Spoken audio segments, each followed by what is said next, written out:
Ahí está. ¿Me confirman todos, por favor, sean tan amables si están observando lo que estoy compartiendo en pantalla? ¿Todos lo ven? ¿Sí? Bien. Perfecto, muchachos. Regálenme, por favor, 5 minutitos y ya estoy con ustedes. ¿Listo? Por favor, 5 minutitos nada más y ya me conecto con ustedes. Se los agradezco inmensamente. 5 minutos nada más, muchachos. Y ya me conecto con ustedes. Listo, muchachos. Aquí estoy. Gracias, gracias por su amable espera. Muchas gracias. Bueno, vamos a empezar inmediatamente. Bien.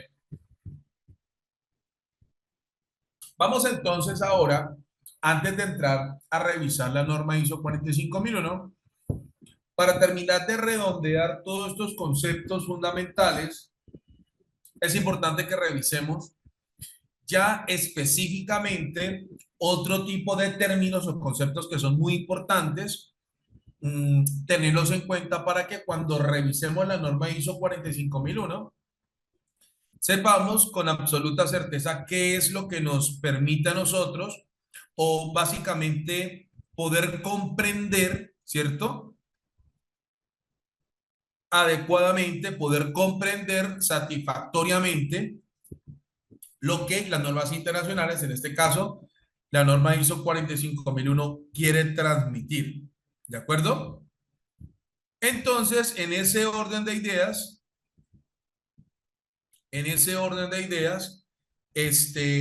vamos entonces a revisar unos conceptos y principios fundamentales. Perdón, unos conceptos fundamentales. ¿Listo?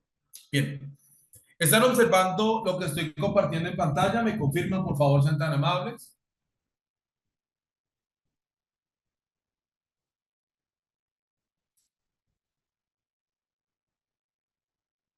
¿Todo lo ven?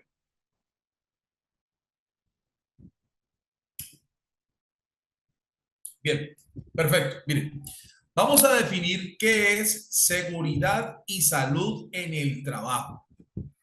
Básicamente, la seguridad y salud en el trabajo es una disciplina, es decir, es una, es un área del conocimiento en la que convergen muchas ciencias, como lo es, por ejemplo, las estadísticas, la psicología, ¿sí? Entre otras ramas del conocimiento que se integran o que se encuentran para la prevención de lesiones y enfermedades causadas por las condiciones de trabajo, en primer lugar, como ya ustedes lo tienen claro, y también de la protección y promoción de la salud de los trabajadores. Recuerden ustedes que el derecho a la vida y a la salud de cualquier persona son derechos son constitucionales y fundamentales,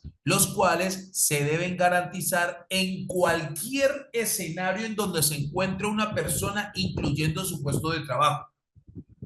Por lo tanto, estas diversas ramas del conocimiento que conforman la disciplina, la seguridad y salud en el trabajo buscan precisamente que a través de la aplicación de estas disciplinas, de estas ciencias, se logre generar una toma de conciencia en todos los trabajadores de la empresa con respecto a la promoción y protección de su propia salud. Para que ustedes lo tengan claro, las normas internacionales establecen que quienes son los responsables de asumir su propia seguridad, salud y bienestar son los trabajadores. Lo que pasa es que los empleadores están obligados a suministrar, a determinar y a poner a disposición los recursos necesarios para cumplir con ese propósito. El asegurarse de que los trabajadores asuman su propia seguridad, salud y bienestar. Y que de esta manera la empresa en cabeza de la alta dirección pueda asegurarse de que se van a implementar todas las medidas pertinentes o dirigidas a evitar o prevenir las lesiones y las enfermedades o el deterioro de la salud en el trabajo o la materialización de enfermedades causadas por las condiciones de trabajo. ¿Listo? Por lo tanto, la idea es que a través de la seguridad y salud en el trabajo, las empresas puedan lograr mejorar las condiciones del medio ambiente laboral. ¿Por qué razón? Porque en un puesto de trabajo intervienen un sinnúmero de factores que pueden afectar o comprometer la salud de los trabajadores, ¿cierto? Y que esto le permite a la empresa reacondicionar o modificar los puestos de trabajo, los medios ambientes laborales para que se logre la prevención de lesiones y el deterioro de la salud.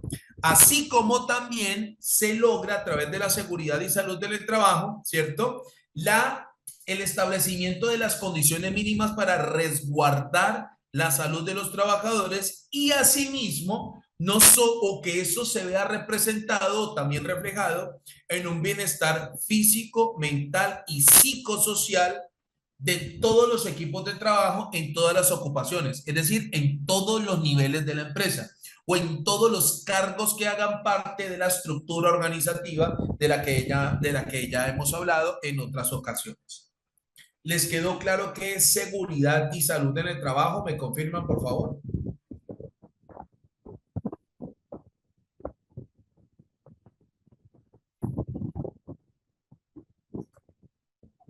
¿Listo? Vale, muy bien. ¿Por qué en cuanto a seguridad y salud en el trabajo se habla de un bienestar físico, mental y psicosocial? Las personas o los seres humanos nos desenvolvemos en tres escenarios o en tres contextos. Toda persona se desenvuelve en tres escenarios o en tres contextos a saber. Nosotros como seres humanos nos desenvolvemos en un contexto personal. El otro contexto es el profesional y laboral, y el otro contexto es en el ámbito o contexto familiar o sentido sentimental. Es decir, cada persona es un universo. Cada uno de nosotros percibimos la vida desde nuestros conceptos, desde nuestra propia percepción. ¿Ustedes saben cómo se llama eso? ¿Ustedes saben cómo se llama la manera en la que una persona perciba su propia realidad o perciba lo que está pasando a su alrededor? ¿Saben cómo se llama eso o no?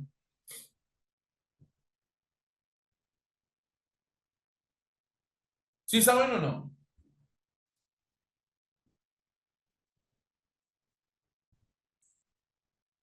No, Joiner, no se llama percepción. Máximo, tampoco, entendimiento no. La capacidad de una persona que tenga de percibir su propia realidad es lo que conocemos como la cosmovisión. Es decir, es la forma en la que la persona perciba el universo que está a su alrededor. Eso es la cosmovisión, la capacidad que pueda tener una persona para entender lo que sucede a su alrededor.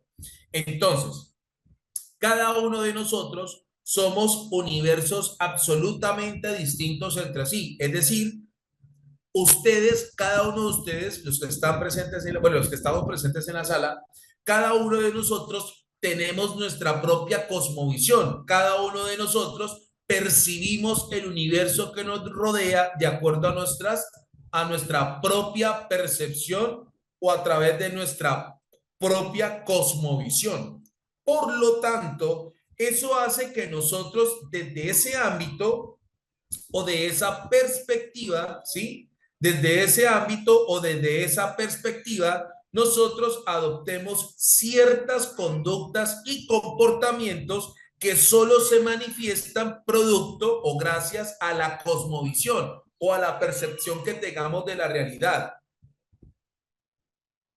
Haciendo que, repito, cada uno de nosotros generemos o adoptemos ciertas conductas o comportamientos de acuerdo con lo que nosotros percibamos de lo que nos rodea a nosotros como seres humanos. ¿A dónde quiero llegar yo? Que la carga física y mental a la que una persona se expone en su puesto de trabajo puede alterar esa realidad. puede hacer que se generen una serie de conductas, actitudes, aptitudes y comportamientos que de alguna manera alteren esa cosmovisión, afectándola negativamente. Debido a la carga laboral, debido a la fatiga, al cansancio físico y mental al que una persona puede estar expuesta al ejecutar o al encontrarse en una empresa o trabajando en una organización. Por lo tanto, ese ámbito personal o ese universo en el que nosotros nos desenvolvemos como personas puede verse afectado significativamente por las características y condiciones en las que ejecutemos nuestras funciones y responsabilidades en la empresa debido a las propias características de las jornadas de trabajo y debido a las demás series de interacciones en las que nosotros estemos expuestos producto de pertenecer a una organización.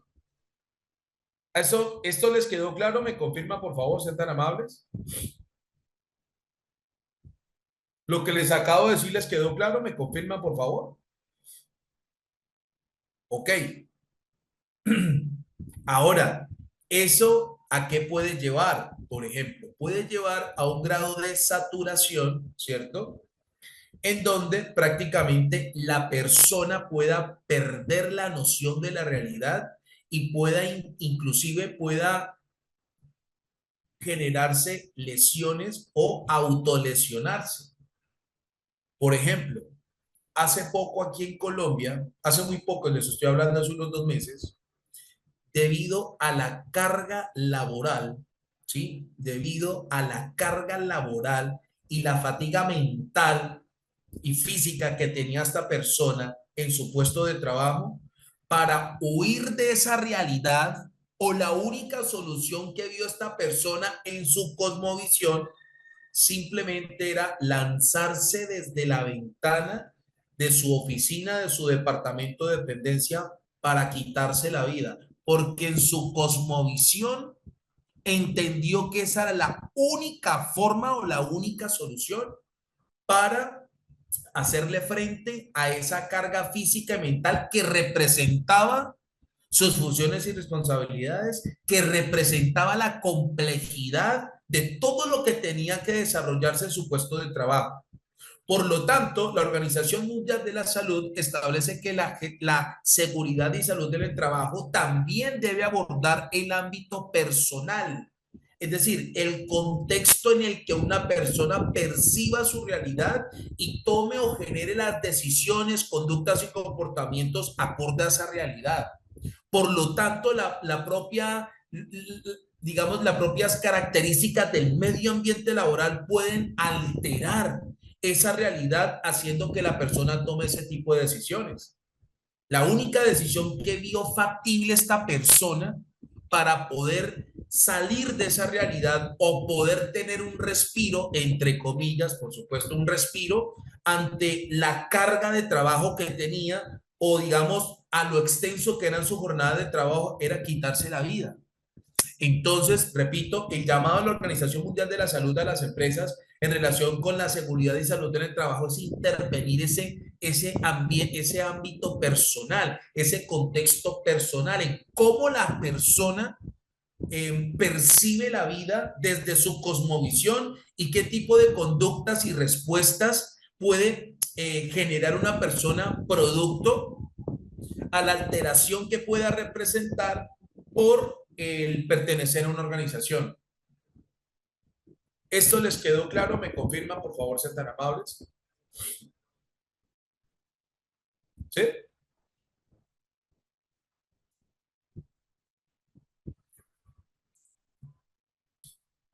Además, ese es el concepto de bienestar físico, social y mental. Si uno no está bien, el otro se afecta. Correcto, Mercedes. Exactamente. Exactamente. ¿Listo? Bien. ¿Cuál es el otro ámbito? El otro ámbito es el laboral y el profesional. Es decir, en el desarrollo de nuestras funciones y responsabilidades o alrededor de nosotros como trabajadores también hay unas realidades, unas situaciones que nos pueden afectar significativamente en nuestro desempeño. Y por lo tanto, la seguridad y salud en el trabajo también debe abordar ese contexto. las condiciones de trabajo, horarios de trabajo, jornadas de trabajo, como se los expliqué a ustedes, la diferencia entre jornada laboral y jornada de trabajo, etcétera, etcétera, que hacen que ese medio ambiente de trabajo esté a favor o en contra de nosotros, ¿cierto? Entonces, desde la seguridad y salud del trabajo se tendrán que abordar las características de ese ambiente de trabajo o de ese medio ambiente laboral para que se pueda acondicionar a nuestras capacidades y limitaciones como trabajadores, haciendo que sea factible una mejor convivencia, ¿cierto? De nosotros como personas en la organización. ¿Para qué? Para que esas condiciones o ese medio ambiente laboral de alguna manera no comprometa nuestro bienestar físico, mental y social también. ¿De acuerdo?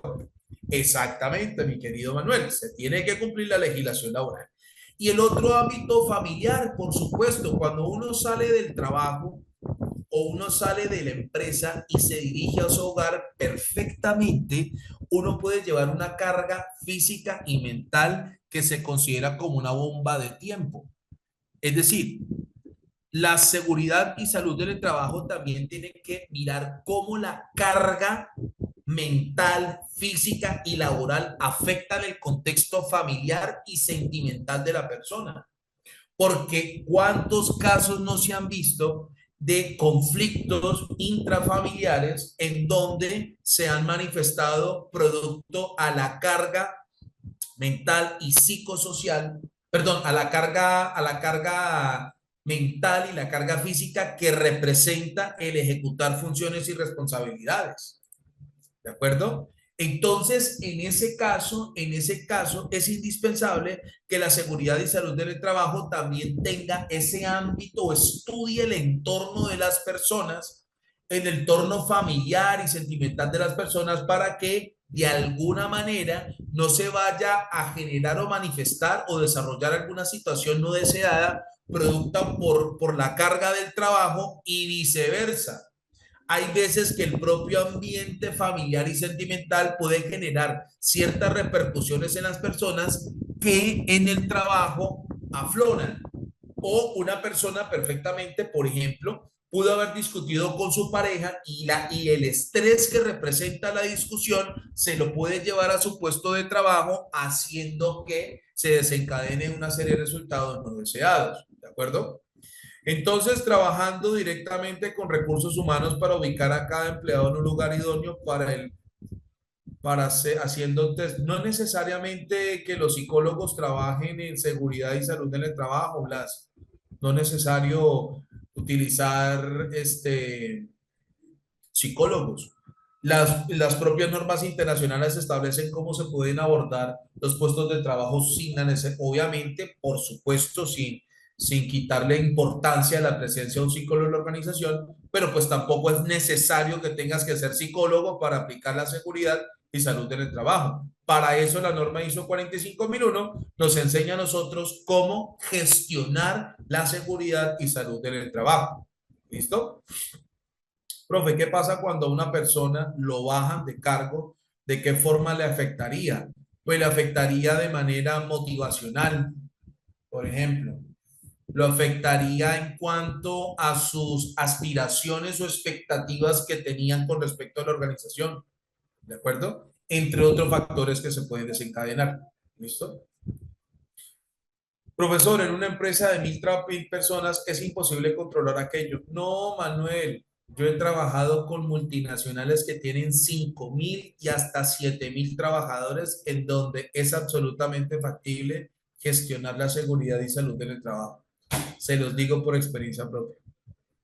Se los digo por experiencia propia porque yo he trabajado con multinacionales que tienen en su planta física, en su plantilla o en su nómina, más de 3.000, 3.000, 4.000, hasta 5.000 personas. Entonces, la seguridad y salud en el trabajo es absolutamente factible en cualquier tipo de empresa. ¿Listo? Por experiencia es cuando ocurre alguna desgracia en la familia del trabajador. Tenemos que bajar a su casa de inmediato por un posible accidente. Exactamente. A mí me ha tocado, no con la cantidad de usted, profe, pero sí con 400 personas. Exactamente. Ayuda mucho a aplicar en las empresas la batería psicosocial para saber cómo están los trabajadores, entre otras herramientas, muchachos. ¿Listo? Bueno, en este caso, todos están observando en la presentación número 10. Sean tan amables.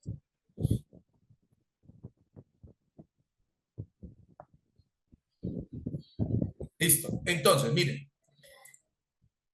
Ya nos quedó claro qué es seguridad y salud en el trabajo. Ahora vamos a retomar un poco la definición de sistema de gestión de la seguridad y salud en el trabajo. Como ustedes ya lo saben, básicamente el sistema de gestión de seguridad y salud en el trabajo es un conjunto de elementos interrelacionados cuyo propósito es la prevención de lesiones y el deterioro de la salud a partir de la identificación de los factores de peligro y riesgos laborales a los que se exponen los trabajadores para que se puedan determinar con absoluta claridad los niveles de riesgo a los que están expuestos los equipos de trabajo.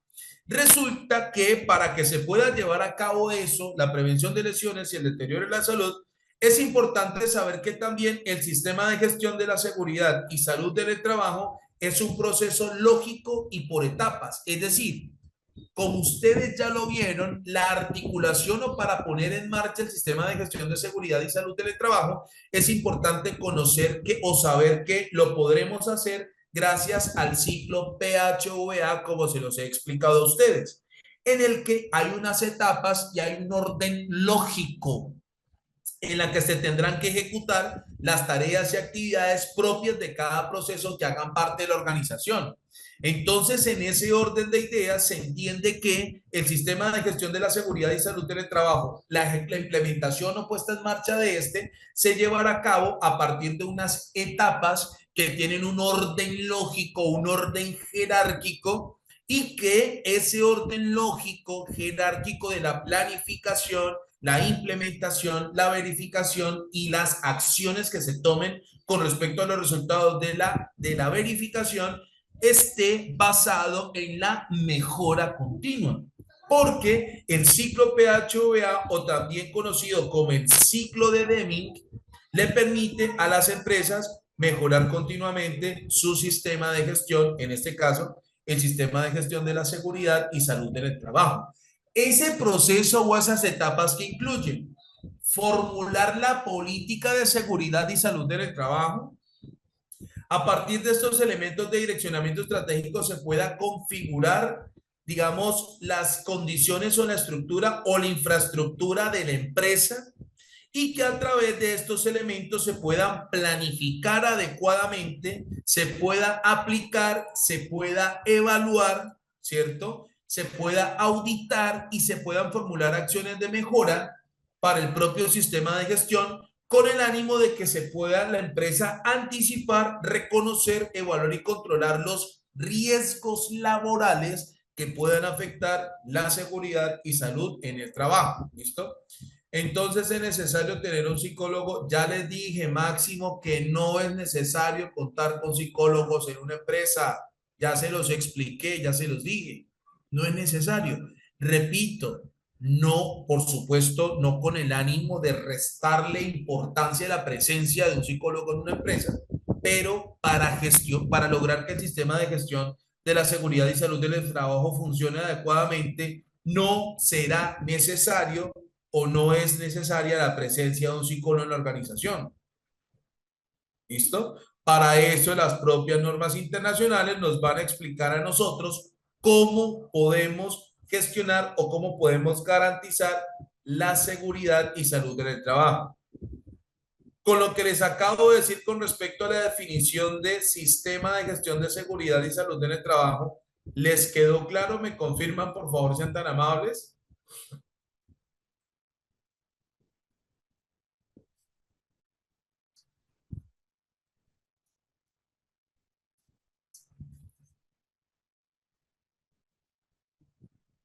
¿Listo?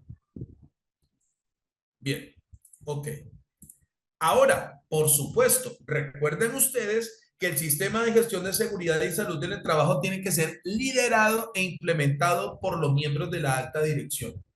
Es decir, Los miembros de la alta dirección o sobre los hombros y las manos de los miembros de la alta dirección recae la responsabilidad de planificar, implementar, hacer mantenimiento y mejorar continuamente el sistema de gestión de seguridad y salud en el trabajo. Por lo tanto, los miembros de la alta dirección, recuerden ustedes que son los propietarios de la empresa, aquellas personas que ocupen cargos de gerencias o presidencias o las asambleas de accionistas o de inversionistas y demás, son los encargados de que se cuenten con las mínimas garantías y recursos para que el sistema de gestión de la seguridad y salud del trabajo se pueda implementar satisfactoriamente, permitiendo la participación activa de todos los trabajadores, incluyendo los contratistas y subcontratistas. Dado que los contratistas y subcontratistas tienen la posibilidad de tener efecto o influencia sobre el desempeño de seguridad y salud del trabajo de la organización. Es más, por el hecho de que hayan personas presentes en las instalaciones de la empresa y ajenas a la misma, como lo pueden ser contratistas, consultores, asesores y demás, ellos también hacen parte del sistema de gestión de seguridad y salud del trabajo. El éxito de un sistema de seguridad está en la internalización de que cada quien asume su propia seguridad con los recursos del empleador. Estoy esperando un tema de concientización personal que luego se hace colectivo. Sí, puede ser, Katy. Exactamente, muy bien. ¿Listo? Sí, Graciela, los visitantes también.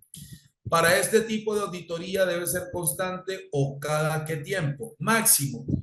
No me quiero adelantar todavía con respecto a la realización de auditorías, pero para responder tu pregunta, las normas internacionales establecen que la organización debe al menos realizar una auditoría al año, al menos una. De ahí en adelante, las que estime pertinente la empresa, las que quiera, una, dos, tres, cuatro, cinco, las que quiera. Aquí no hay un límite de auditorías, pero sí debe haber un mínimo de auditorías que se tienen que realizar. Y ese mínimo de auditorías consiste en que la empresa al menos una vez al año o en el año debería haber al menos una auditoría interna, al menos una. ¿Me hice entender? ¿Me confirma, por favor? Sean tan amables.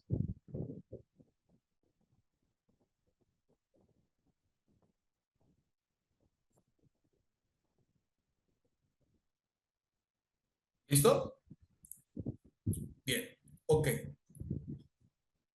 Entonces, a través de la participación activa de los trabajadores, contratistas, es decir, contratistas, subcontratistas y demás, pues esto permita que todos puedan aportar significativamente al mejoramiento de las condiciones, el medio ambiente laboral y, por supuesto, entre todos se puedan formular medidas que aseguren el control eficaz de los factores de peligro y riesgos laborales en cada uno de los lugares de trabajo donde se ejecuten las tareas y las actividades. ¿Listo?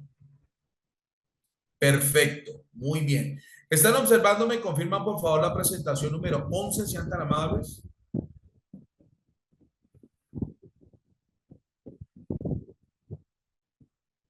Perfecto. Entonces, como les decía a ustedes, el sistema de gestión de seguridad y salud en el trabajo es un proceso lógico y por etapas porque se articula o se puede hacer realidad gracias al ciclo PHVA o gracias al ciclo de Deming. ¿De acuerdo? Conocido también como el ciclo de mejora continua, en el que las etapas de planificar, hacer, verificar y actuar logrará que el sistema de gestión se pueda implementar, se pueda mantener y también se pueda mejorar continuamente. ¿Listo? ¿Hay alguna inquietud con respecto a esto? ¿Me confirman, por favor?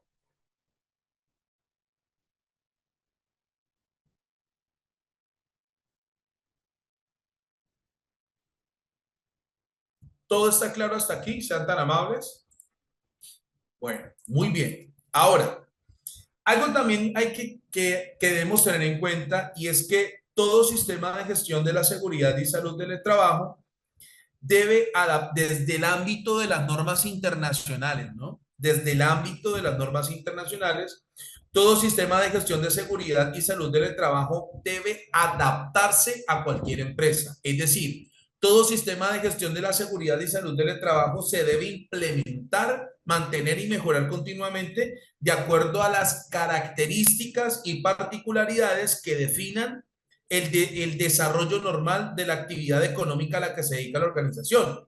Por lo tanto, esto le permite a cualquier empresa implementar este sistema de gestión, porque este sistema de gestión es perfectamente adaptable a cualquier realidad, es perfectamente adaptable a cualquier tipo de empresa, haciendo factible la seguridad y salud en el trabajo independientemente de la actividad económica a la que se dedique la organización. Adicional a eso, si la organización desea implementar otro tipo de sistemas de gestión, ¿cierto? U otro tipo de mecanismos. Este sistema de gestión de la seguridad y salud en el trabajo es perfectamente o se puede, a ver, si la empresa desea integrar el sistema de gestión de seguridad y salud en el trabajo con el sistema de gestión de la calidad, por ejemplo, que se puede implementar a través de la norma ISO 9001, esos sistemas de gestión son absolutamente compatibles gracias a una característica o a un rasgo característico que es la estructura de alto nivel.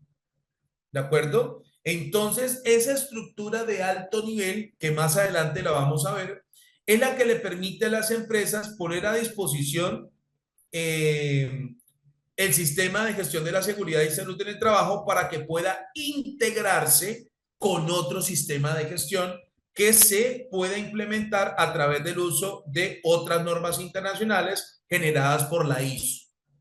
¿Esto les quedó claro? ¿Me confirma, por favor?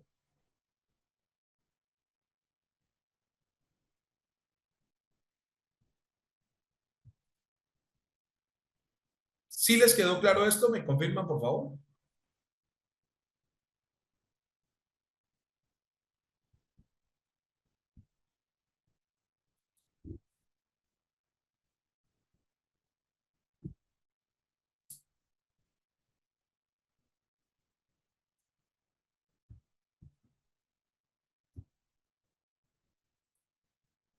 Bien. Ahora vamos a revisar entonces otros conceptos y términos fundamentales que tienen que ver con la mejora, con el sistema de gestión de la seguridad y salud en el trabajo. Entonces, empezamos con la definición de acción correctiva. Es una acción que es tomada o ejecutada para eliminar la causa de una no conformidad detectada u otra situación no deseable. Es decir, las acciones correctivas son aquellas decisiones que se toman para abordar no conformidades o para abordar resultados no deseados, ¿cierto? Para abordar resultados no deseados en relación con la seguridad y salud en el trabajo, atacar la raíz de ese problema o atacar las causas de ese inconveniente para que esa situación no se vuelva a repetir. ¿Listo? Esa es una acción correctiva. Ahora bien, tenemos la acción de mejora. Las acciones de mejora, pues, son las acciones que se toman o son las decisiones que se toman con respecto a la optimización del sistema de gestión. ¿De acuerdo? En este caso, las acciones que se toman para optimizar o mejorar continuamente el sistema de gestión de seguridad y salud en el trabajo para que se pueda lograr que el desempeño de la organización en materia de seguridad y salud en el trabajo, pues, sea pertinente y coherente con la política de seguridad y salud en el trabajo.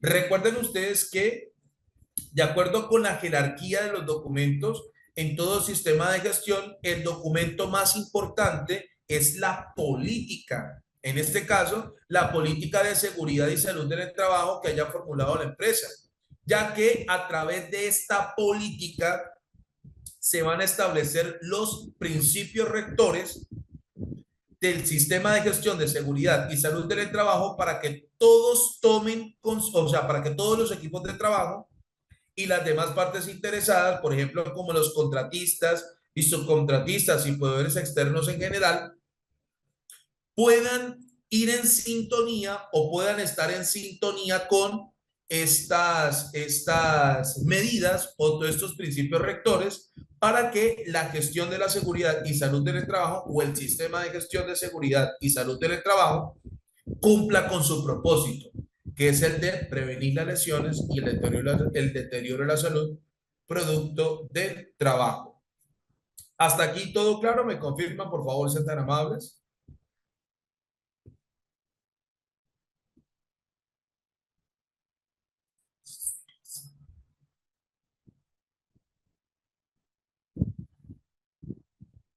¿Listo?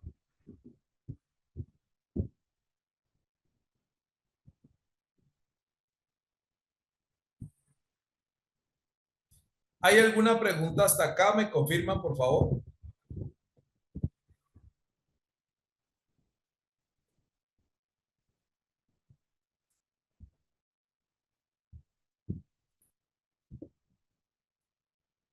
Bien, vale. Vamos entonces ahora con la definición de acción preventiva. ¿Qué es una acción preventiva? Es una acción para eliminar o mitigar las causas de una no conformidad potencial u otra situación potencial no deseable. Algo que les quiero decir a ustedes en relación con las acciones preventivas, de acuerdo con las normas internacionales o de acuerdo con la norma ISO 45001, es lo siguiente. Las acciones preventivas como riesgo, ¿cierto? Las acciones preventivas como, perdón, las acciones preventivas desde el punto de vista de la norma ISO 45001 se eliminan como requisito normativo, ya que desde la planificación estratégica del sistema de gestión, la empresa tiene la oportunidad de gestionar acciones preventivas para que todo el sistema de gestión funcione de manera más proactiva que reactiva. Ya les explico esto. Voy a responderle la pregunta a nuestro compañero Francisco. ¿Hay diferencia entre acción correctiva y acción correctora? No, Katy, es exactamente lo mismo. Francisco, ¿hasta cuándo tienen plazo las empresas para gestionar la ISO 45001? Francisco, ese plazo, o sea, ¿hasta cuándo tienen plazo las empresas para gestionar? No, desde el año 2019 lo pueden hacer, Francisco. Es decir, la norma ISO 45001 cumplió su proceso, su etapa de transición o de divulgación en el año 2019. Quiere decir que desde el año 2019 las empresas ya pueden adoptar la norma ISO 45001 hasta que haya un cambio en la misma o hasta que haya una nueva norma internacional que la reemplace.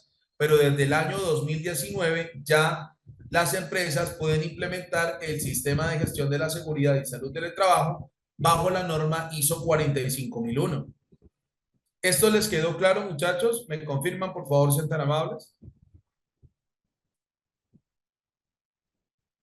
De hecho, ya el 99.99% de las empresas en el mundo o el 100% de las empresas que estaban antes con el estándar británico OSAS 18001, ¿sí?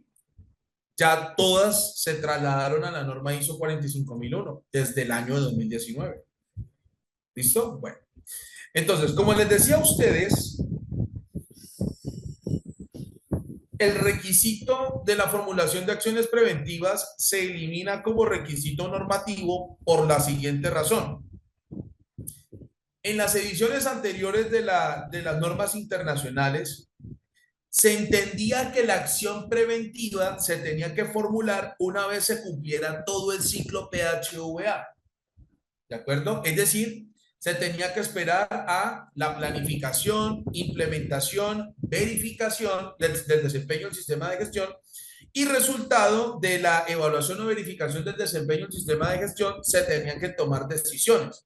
Esas decisiones o acciones eran las acciones correctivas y las acciones de mejora y las acciones preventivas. Entonces, la norma ISO o la ISO a través de la norma ISO 45001 definió lo siguiente: ¿para qué esperar a que se cumpla todo el ciclo PHVA para formular acciones preventivas?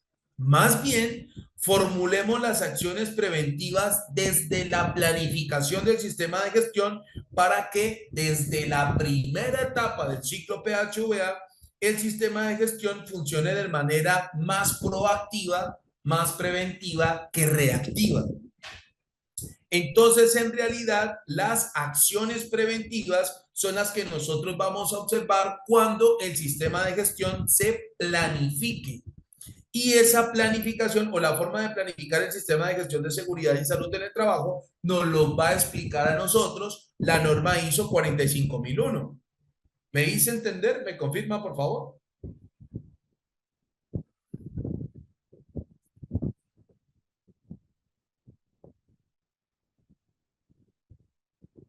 ¿Listo?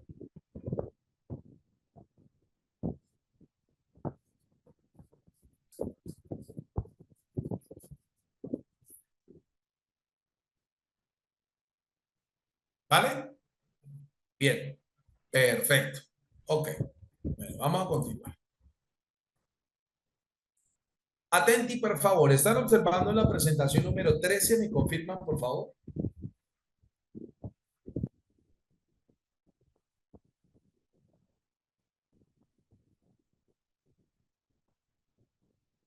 ¿Listo? Bien,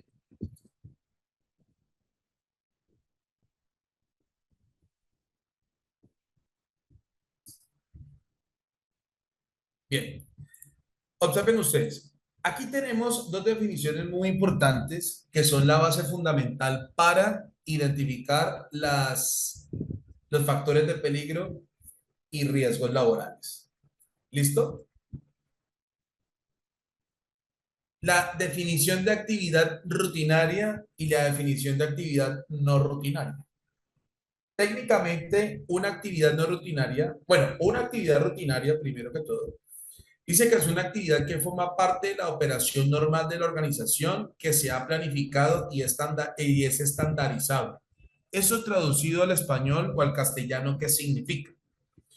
Considérese una actividad rutinaria siempre y cuando ésta cumpla 5 requisitos. Y cada requisito está interrelacionado con los demás. Atentos y atentas, por favor. ¿Listo? En primer lugar, para considerar una actividad como rutinaria, esa actividad debe tener o debe contar con una frecuencia claramente definida. Es decir, que todas las personas que hacen parte de la empresa saben exactamente cuándo tienen que ejecutar estas actividades. Cada 2 horas, cada 3 horas, cada 5 horas, todos los días, cada 2 semanas, cada 3 semanas, etcétera, etcétera. ¿Listo? Entonces, estas actividades consideradas como rutinarias, en primer lugar, o la primera característica o el primer requisito es que todas tengan definida la frecuencia de realización y que todos tengan absolutamente claro la frecuencia de realización y ejecuten esas actividades de acuerdo a esa planificación o de acuerdo a esa frecuencia. ¿Hasta ahí todo claro? ¿Me confirman, por favor?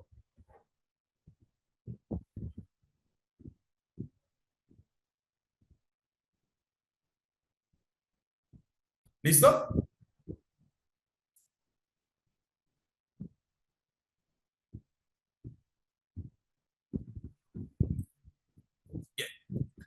Segundo requisito, es consecuencia del primero. Es decir, por el hecho de que una actividad tenga claramente definida la frecuencia de realización, el segundo requisito es que toda actividad para considerarla como rutinaria, al tener claramente identificado una frecuencia de realización, esto significa que esta actividad rutinaria se planifica o se presupuesta, es decir, que esa actividad considerada como rutinaria hace parte de un plan de trabajo, un programa de trabajo, un cronograma de actividades, un plan de actividades, etcétera, etcétera. ¿De acuerdo? Es decir, que la organización para poder planificar adecuadamente la ejecución de esas actividades consideradas como rutinarias, la organización establece, define un plan de trabajo o un cronograma de actividades en donde se tiene absolutamente clara la frecuencia de realización de esta actividad considerada como rutinaria, cada cuánto se tiene que hacer y cuándo se tiene que realizar. ¿Listo? El tercer requisito es consecuencia de los dos anteriores. Es decir, al tener una frecuencia claramente definida y al presupuestarse o planificarse, toda actividad que se considere como rutinaria tiene que ser sujeto y objeto de seguimiento, medición y control. Es decir, la empresa tiene que asegurarse de alguna manera que esas actividades consideradas como rutinaria se ejecutan de acuerdo a lo planificado, es decir, en los tiempos y movimientos que planificó estratégicamente la empresa en sus programas de trabajo, en sus cronogramas de actividades. Por lo tanto, la empresa tiene que asegurarse de que estas actividades se ejecuten de acuerdo a lo planificado. Es decir, debe haber una persona o varias personas que lleven a cabo el seguimiento, control y vigilancia de la ejecución de esas tareas, de esas actividades consideradas como rutinarias, tal y como se planificaron. ¿Hasta acá les ha quedado claro estos tres requisitos? ¿Me confirman, por favor?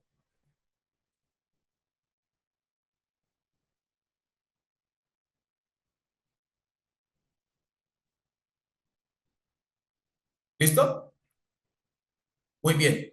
Cuarto requisito. El cuarto requisito es consecuencia de los tres anteriores.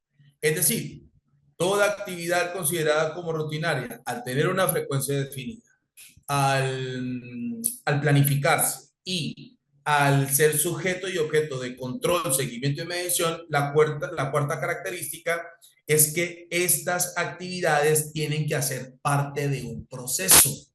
Es decir, se tiene que saber exactamente a qué proceso pertenece. Recuerden ustedes que por definición los procesos son conjuntos de tareas y actividades, es un conjunto de tareas y actividades interrelacionadas, las cuales tienen dos rasgos, las cuales o a través de las cuales se transforman las entradas y salidas. Quiere decir que para la transformación de entradas y salidas es indispensable identificar o reconocer las actividades rutinarias que se ejecutan para cumplir con ese propósito. Por lo tanto, toda actividad que se considere como rutinaria tiene que estar vinculada a un proceso. Y el último requisito, consecuencia de los cuatro anteriores, es que toda actividad considerada como rutinaria, la empresa tendrá que documentar y estandarizar.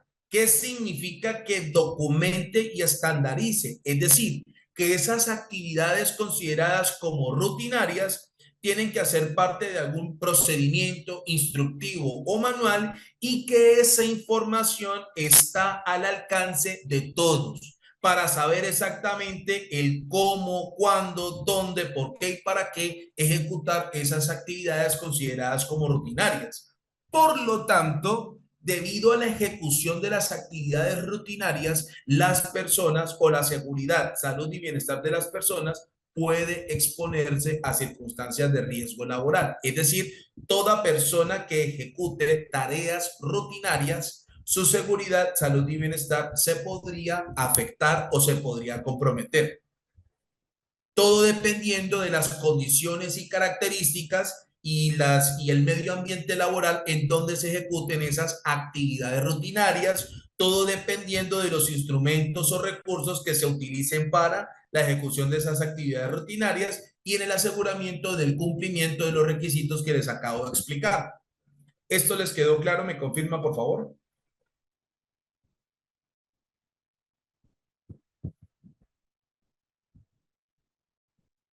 ¿Listo? ¿Hasta aquí alguien tiene alguna pregunta? ¿Me confirma, por favor?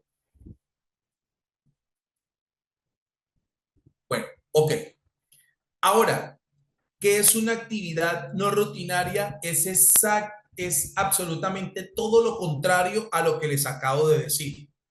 Y para que una actividad se considere como no rutinaria, basta simplemente que no se cumplan uno de los requisitos anteriormente mencionados y automáticamente el resto de requisitos se desvirtúan. Es decir,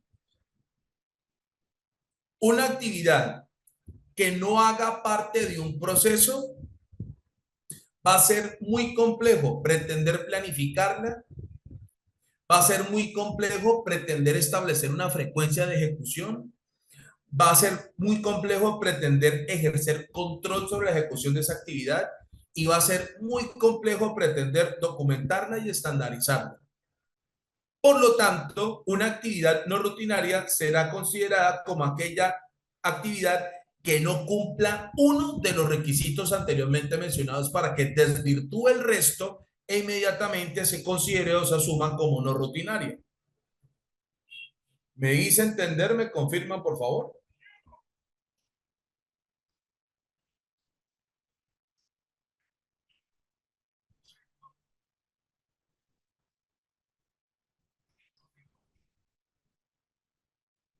¿Listo?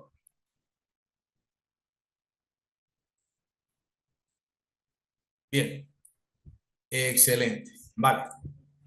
Alta dirección. Ustedes ya saben quiénes son los miembros de la alta dirección o a quienes entendemos por alta dirección. Técnicamente hablando, las normas internacionales establecen que alta dirección es la persona o grupo de personas que dirigen y controlan una empresa, ¿sí? En este caso son los propietarios de la empresa, aquellas personas que ocupen rangos o aquellas personas que ocupen eh, ocupe cargos de gerencia, los propietarios de la empresa, los accionistas, los inversionistas, las juntas directivas, las asambleas de socios, etcétera, etcétera. Todos ellos son considerados como alta dirección y sobre ellos recae la responsabilidad de lograr que este sistema de gestión de seguridad y salud del trabajo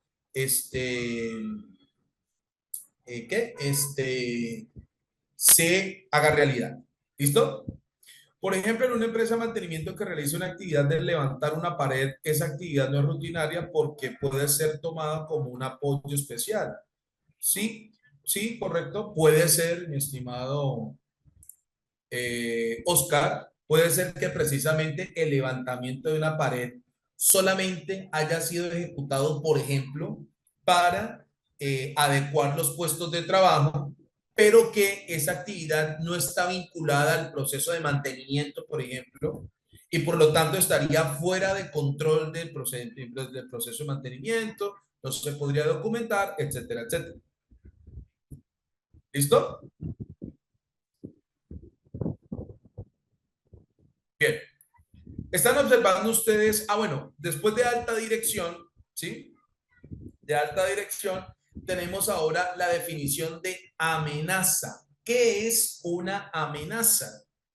Técnicamente se define como el peligro latente de que un evento físico de origen natural o causado o inducido por la acción humana de manera accidental se presente con una severidad suficiente para causar pérdidas de vidas, lesiones u otros impactos en la salud, así como también daños y pérdidas en los bienes, la infraestructura, los medios de sustento, es decir, los activos de la empresa, herramientas, equipo, maquinaria, vehículos, instalaciones o edificaciones, etcétera, etcétera.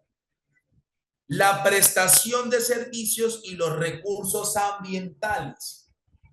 ¿A qué entendemos como amenazas? A las circunstancias que se pueden derivar de origen natural, por ejemplo, lluvias torrenciales, huracanes, deslizamientos de tierra, inundaciones, movimientos telúricos, todo lo que pueda la madre naturaleza en su vastísimo poder pueda provocar, o aquellos que sean inducidos de manera accidental o de manera accidental o de manera consciente, ¿cierto? por parte de la acción humana, como lo son, por ejemplo, los incendios, los incendios que se puedan generar por cortocircuito, por ejemplo, los derrames de sustancias químicas o las descargas de sustancias químicas, por ejemplo, al aire, al agua o al suelo, las fugas, etcétera, etcétera, y que esas circunstancias tengan una severidad de tal magnitud que pueda causar la pérdida de vida, lesiones u otros impactos en la salud, y no solo en los trabajadores, sino también en el propio medio ambiente, y que puedan causar daño en los procesos, puedan causar daño en los recursos de infraestructura y también en la pérdida de bienes que utilice la organización para llevar a cabo su actividad económica. ¿Listo? Todos están observando la presentación número 14. ¿Me confirman, por favor?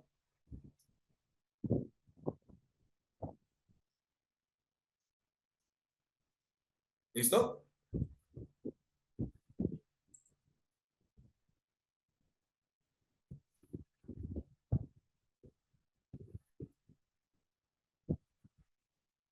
Las amenazas, como los incidentes por varios factores, como los trabajadores o por equipos no adecuados. Máximo, una cosa son las amenazas y otra cosa son los incidentes.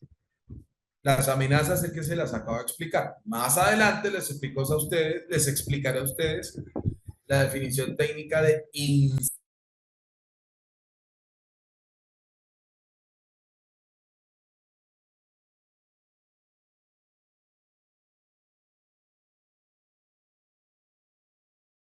Más adelante les explicaré a ustedes la definición de incidente. Aquí vamos a ver la definición de accidente, etcétera, etcétera. ¿Listo?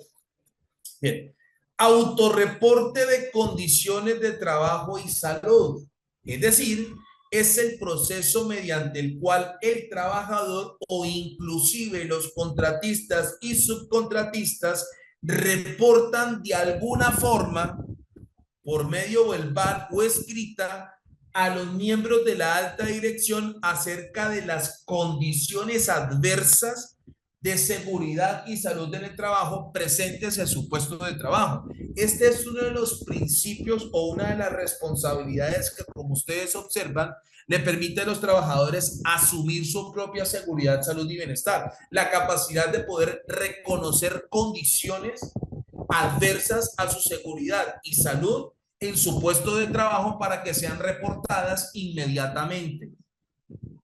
Entonces, este es uno de los digamos, objetivos o resultados que se espera lograr a través de la gestión de la seguridad y salud en el trabajo. Lograr que los equipos de trabajo o lograr que los trabajadores puedan adquirir, desarrollar y mejorar continuamente las competencias necesarias para que ellos puedan identificar cualquier circunstancia que pueda comprometer su seguridad y salud y automáticamente puedan ser reportados o puedan ser reportados oportunamente a los miembros de la alta dirección para que se apliquen las medidas de control e intervención de los mismos o se puedan intervenir satisfactoriamente estas circunstancias para evitar a toda costa la materialización de lesiones y el deterioro de la salud de los trabajadores en su sitio de trabajo. ¿De acuerdo?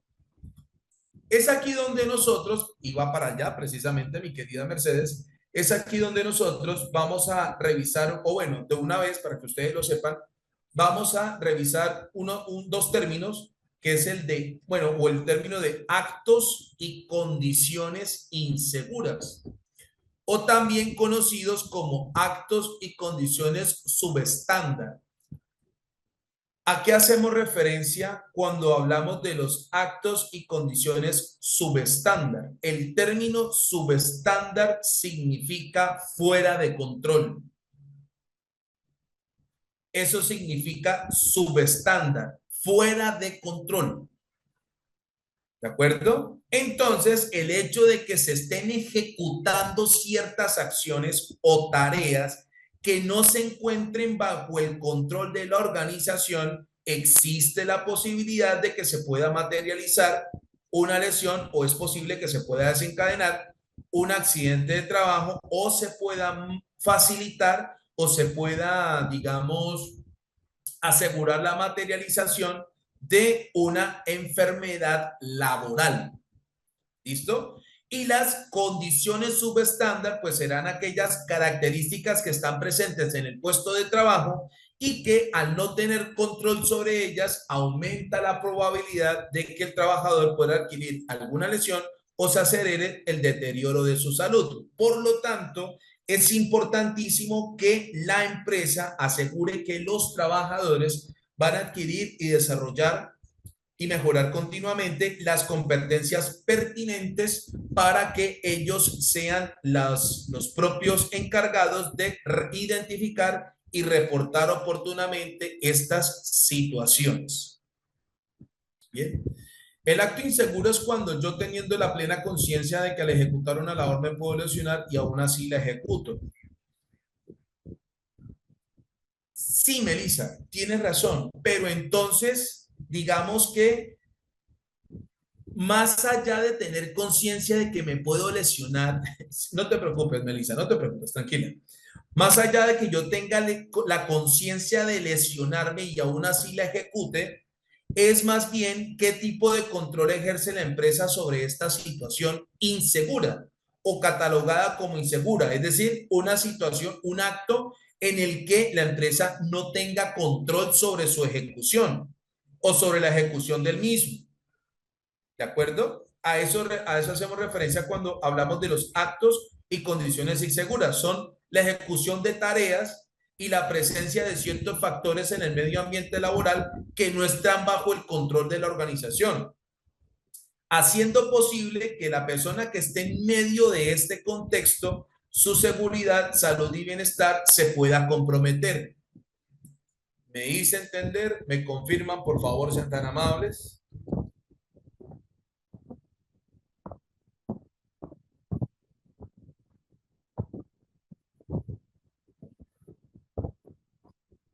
¿Vale? Profe, tengo un amigo que lleva 1 año y medio trabajando con una contratista dentro de las instalaciones de Postobón y nunca ha tenido ARL y ningún tipo de prestaciones. Y ningún tipo de prestaciones sociales y ahora está presentando problemas gravísimos en la columna. ¿Qué se puede hacer en ese caso? Porque ya se dieron cuenta y en cualquier momento lo sacan. Muchachos, ¿se acuerdan cuando estuvimos hablando de la negligencia por parte del empleador o por parte del empresario? ¿Se acuerdan ustedes cuando estuvimos hablando de negligencia? ¿Sí o no? Recuerden ustedes, mis estimados estudiantes, cuando el trabajador vea que sus derechos en seguridad y salud en el trabajo son vulnerados, él inmediatamente tiene que reportar esta situación ante las autoridades competentes. Exactamente, Yureni, estamos de acuerdo. Tiene que reportarlo inmediatamente a las autoridades competentes para que ellos tomen cartas en el asunto y confirmen la situación de negligencia o la presunta situación de negligencia que se estaría manifestando en este caso. Digo presunta porque desconozco el caso, tendríamos que analizar más a fondo el caso, pues para poder determinar si existe o no negligencia y para reportarlo inmediatamente a las autoridades competentes. Exactamente, Mercedes, tenemos que investigar, tenemos que analizar si en realidad hay negligencia o no y tener y poder reportar esta situación ante las autoridades competentes, con el ánimo de evitar cualquier resultado no deseable que se pueda desencadenar producto de esta negligencia. El acto inseguro del trabajador lo puede llegar a hacer por no tener conocimiento alguno de qué realización, que realizando esa acción le puede generar una enfermedad o accidente. Sí, claro, Oscar. Los actos inseguros pueden darse inclusive por ausencia de suministro de información con respecto a los criterios de actuación que se tienen que aplicar para ejecutar esas tareas. ¿De acuerdo? Perfectamente, un acto inseguro se puede manifestar producto de la omisión en la aplicación de estándares o criterios de actuación. ¿De acuerdo?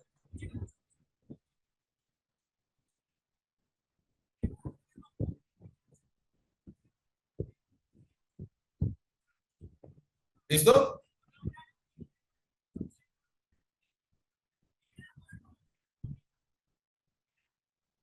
Bien, exactamente.